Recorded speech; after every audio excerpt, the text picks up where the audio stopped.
ntekereza ko iriya ekipe niyo ikwiriye kuzabanzamo ubwanjye wahise ubona ko ariyo 11 kuko ari ikintu kimwe cyaburaga muri iriya ekipe zindi yakinishaga ufite umunyezamu nka David Raya mwizamu ukaba wagaruye Gabriel Magarayesh ufite uriya Ntimbe ufite nabonye abantu bagereranya Zubimendi na Declan Rice babagereranya na Fabregas na Maestro Ngolo Kante yaduwo yabo muri Chelsea cyane kuko ari ukuntu Zubimendi nubwo ari umukaseri atabyiyumva nk'umukaseri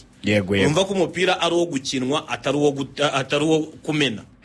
arabona umupira akawakira agakina na bagenzi be aho biri ngombwa akawutanga wujyana imbere cyangwa inyuma bitewe n'uko abibona bitandukanye na Cristiano Rugadi. Cristiano Rugadi ni urukuta ruri hariya mwe mushoteho umupira ubagarukira kuko n'umukinnyi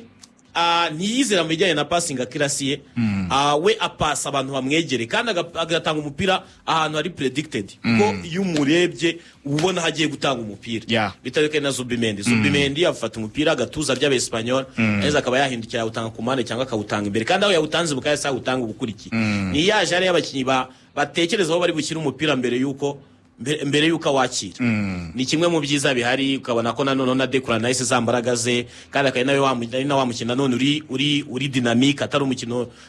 uhagarara ahantu hamwe ku buryo bifasha equipe ya Arsenal kudestabiliza abadversaire kuko buri equipe yigenda yimuka baba bari batakaza positioning kwa kundi bahagaze mu kibuga agomba gukurikiraho aho umupira uri nyine nkuko Sender yabivuze Eric uramwemera vuga ati mu kibuga batakufite umupira niko babikora uko bagenda bimuka niko na equipe adverse igomba yimukana yo kugira ngo ubone ko igenda kubahagarika neza icyo nabonye kuri no mediane apari wenda yo kubahaza ibintu by'imbaraga za Premier League zikaba bazimukira wenda bikanga kuko nanone bakiraga n'ikipe yiwabo wenda byanamworera kuko na equipe Espanyol bigikina yahuye na Arsenal nayo cyagukina umupira wa Espanyol bishobora kuba yabarusha amakritika batsinda cyeze kure no kureba ko bahuye na Tottenham kina Marobrook bakawushaka bakawubura yakina gute yakina n'ikipe yo muri Premier League icyo kintu cyo nyine wasigarana nko kugira ngo urebe ariko mbere ko champion itangira bakozeje ituma umufana yagaruka ku kibuga ndibuka ushize turimo dusesengura game batsinzwe ndibuka ko highlightinze ijambo uravuga uti se Arteta ko yakuyemo Gyökeres agabona gushyiramo Odegaard atari gupaswa nandi kuri nshuro bakinanye kandi byatanze umusaruro ku bwanjye nabonye equipe ya Arsenal biri kugerageza gukina hanyuma ikindi kintu mbona Arteta kwiriye kwiga niyerekana impamvu yaguze Noni Madueke ko nje ntekereza ko impamvu yaguze Noni Madueke igice cya kabiri cyose Noni Madueke akina bitandukanye na Martinelli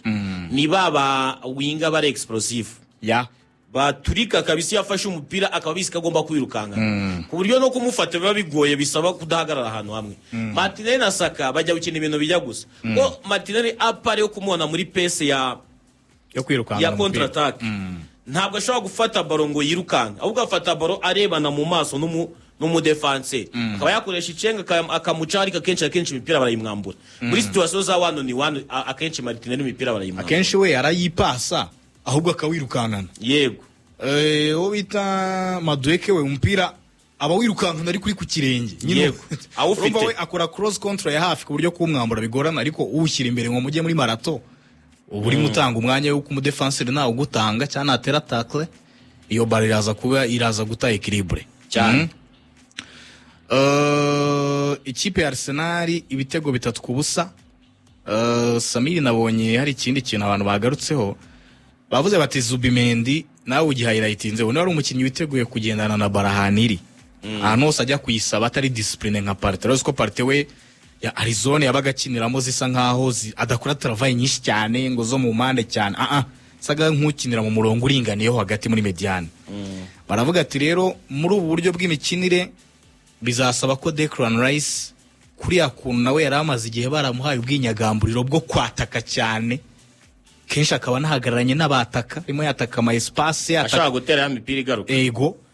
ati nibigenda gutya bizaba bibi kuri Arsenal Rice aje nibura asigamo room yo kumenya ko Zubimendi yagiye nibura bari busigaramo kuntu kugira ngo ko nundi Zubimendi pass yatanga ya nyuma ayihereza umwataka ni nziza kurusha ya Rice ko byagenda kose baravuga ati rero Arteta byigeho Zubimendi niwe wamuhaye ubwinyagamburo bwo gusaba Baranos yuko ko muri Premier League ntago mwese mugenda ngo musige mediane irangaye ntago mwese mwagenda mufite mediane igenda yego muba muri beza muri kwataka in fact ariko iyo mu butakaje bagakora contre attaque nk'imwe ya Crystal Palace twabonye ejo mutakaje umupira abarangaye akenshi muratsindwa in fact Arteta bari kumuganga atangire aje muri 4-2-3-1 4-2-3-1 Zubimendi na Rice Zubimendi ari we wegera imbere cyane Odegaard ari ukina asa nk'ukina 10 ryisanzwe rero buriya iyo champion gitangira harimo abakinyi bashya Arsenal yinjijemo abakinyi bane bagomba kubanza mu kibuga arigendeka bakabanza bagakina kabajajinga nko mu mikino 3 uko buriya ibi byose tuba tubona bizino match za pre-season champion nitangira bizatandukana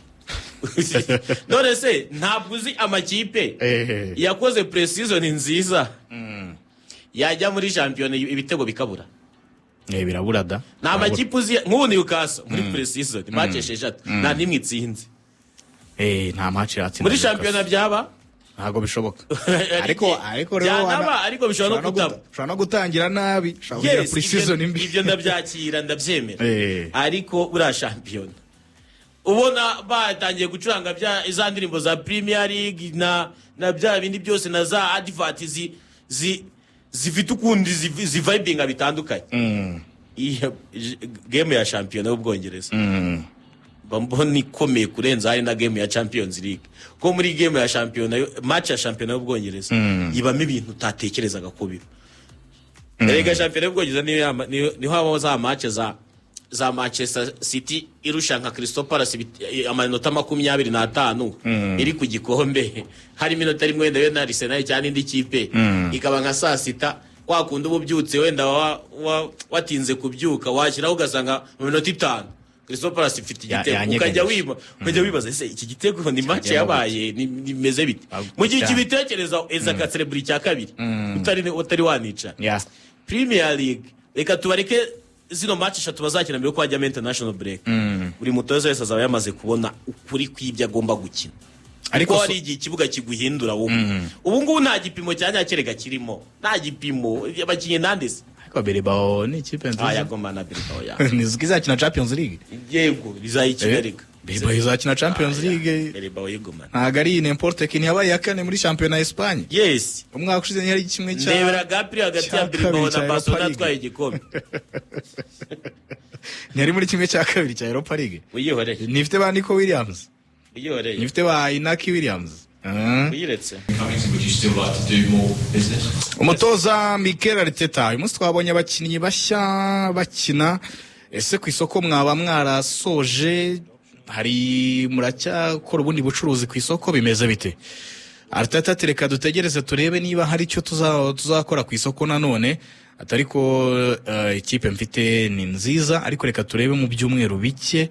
uko biza kuba bihagaze atariko nanone sinakubeshya ku isoko rwose tuririho turi kureba abakinnyi bahari ariko nanone muzirikane ko hari abakinnyi bake bisabwa ko tugomba kubanza tugasohora umuryango urafunguye kuri twebwe kuri buri kimwe cyose reka tugereze turebe ikizaba kuri iyi merikato ariko isoko ryo tuririho cyane ubwo muri abo bake bagomba gusohora Fenerbahce abayisereye cyane kuri Alexander Zinchenko tunamuhereho Samir umukinnyi Arsenal rundi tekereza gusohora Alexander Zinchenko yamaze gutakaza umwanya muri Arsenal ubu abaya nahari abari option ya gatatu kuko niba twararebye Ricardo Carafiori asa umukinnyi wo kurande rw'ubumoso kugura Mosquera n'umusimbura wa Gabriel Mosquera n'umusimbura wa Saliba kandi Kivior arahari nta soko afite ariko mbona we babonye isoko bamugurisha yego wareba ibumoso tubari ibumoso abari ibumoso yego ubu nimero ya mbere ku bwanjye yaba ari Carafiori aba yari muzima imbere ya Skeri yes aba yari muzima equipe ikomeye yaba wa mbere uga nimero ya kabiri Lewis Skeri ubwo Alexander Zinchenko yaba ari nimero 3 kandi nujya kuri amakipe bahembwa amafaranga abakiva muri City bayibye amafaranga menshi uko Zinchenko atabuze mu ijana hembwa mu guhembwa n'amafaranga rero warekipera uramutse ubonye umuguzi kuko ntabwo akina ugiye kwana na cya kindi barishaga cyo vuga ngo ni abantu bavuye ngo muri equipe champione ubu ngubu haje abakadre babaruta bashobora kuba bafata ijambo bakagira icyo bavuga kurenza n'ababazi rese buzicaye ko yabwira iki Declan Rice nubwo Declan Rice nta champion aratwara ariko Declan yatwaye conference muri West Ham gutwara conference muri West Ham ni n'umukinnyi w'ikipe y'igihugu rega Chelsea gutwara conference ntabwo bibara ariko West Ham gutwara conference biba bibara cyane ibintu byatari ni ibintu bya danje niko bimeze Declan Rice ni umukadiri kutazinchenko akina ku rwego rwiza muri equipe nationale ikomeye kandi abanzamo nimwe mu bakinnyi b'ingenzi yabaye kapiteni wa West Ham ayifasha gutwara igikombe cyo ku mugabane w'Uburayi amaze gukina finale zo ku mugabane w'Uburayi zitandukanye Declan mbona ngiye nyine n'umukadiri aba basore bandi barimo bagenda binjiramo William Saliba wo muri vestiaire ya Didier Deschamps aba ba Gabriel Magalhaes bakinira ikipe y'igihugu na za Brazil ntabwo wazobabwira ngo uringura Zinchenko ngo nari mukiye ngo yibutsaga abandi ko bagiye Godeo ngo muri Man City ibyo bintu wabijyawaza ubibwira abandi ntabwo ushobora kuba watinyuka ngo uvuge ari abo basaza bahagaze gutya impact ya Benjamin Sesko uyu mwaka kuri kurande kwa Manchester United ushobora kwibara ku kigero kingana gute n'umusore avuze ati jewe ndi umuhungu cyangwa se ndi umugabo wiyumva kumwataka kandi ukenera ama espace wihuta ukenera ahantu ho kwirukankira cyangwa se ama crosses igihe bahindura imipira myinshi ati buri gihe mba mpari icyambere nuko United iragaragaza icyizere gikeya ku bandi bose babataka bari bahari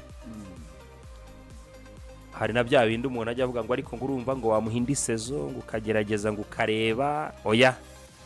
ubushobozi bwabo abantu barabubonye